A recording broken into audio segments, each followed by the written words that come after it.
So I think that a lot of people, when they hear the word militia, jump to a lot of conclusions, and not all of them are positive. You know, that they'll think, oh, scary guys with guns that want to take over the government. And, you know, there are certain, I think, legitimate reasons that they might think that, you know, things you hear in the news.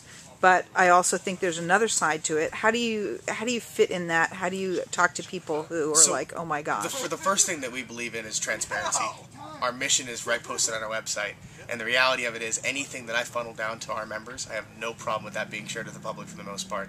There are very few contingency plans where we need to have operational security, but for the most part, we try to be as transparent as possible with the public.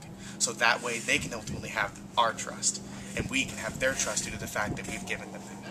And we're a firm believer that, you know, actions speak more than anything, and we encourage people to attend our meetings and check us out, even if they're not even wanting to become members. You know, go to PT with us, hang out, see what we're all about. And I encourage you to challenge that theory, because the reality of it is that there are, of course, with any dynamics, you can have fringe.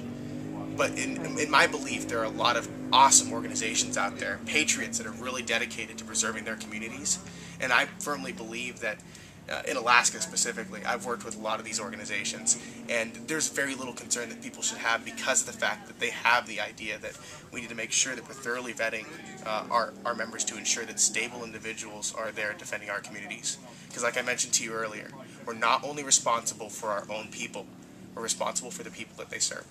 And so the reality of it is that through thorough vetting, for ensuring that the people that we're putting out there are going to be beneficial to the community and not harmful, in addition to the fact that we try to have a good structure in place, so that way we're not running around like a whole bunch of people playing in the woods with guns.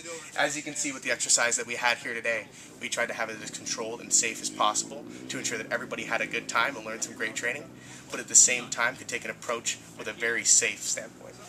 So then you're saying that you think maybe people have a negative association because of those fringe well, I would say it's or? twofold. A misunderstanding of our goal and our organizations. Because the reality of it is, without understanding what our true purpose is, it could be a little confusing to see people who are non-military carrying firearms and wearing camouflage. But the reality of it is, the training that we do and the training that we hope to have our members receive is there to ultimately strengthen in what we believe our mission is. And so the reality of it is, we're not trying to do anything as far as overthrow the government. We're trying to be prepared to defend our community, whether it's from adverse circumstance, from natural disaster or otherwise. And you know, I definitely understand people's concerns. You know, as with any armed organization, you want to make sure that those people are going to be beneficial to your community, and they're not going to be a menace.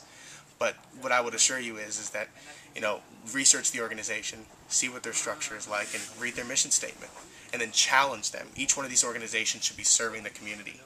And so, as with a politician, their constituents and the people that they serve should ultimately have that opportunity to pry a little bit. You know, if we're claiming to be servants of the community, we need to be able to act like one. All right. And what is your organization and website? The Anchorage Municipality Defense Force, www.anchoragemilitia.com, facebook.com/AnchorageMilitia. All right. Thank you.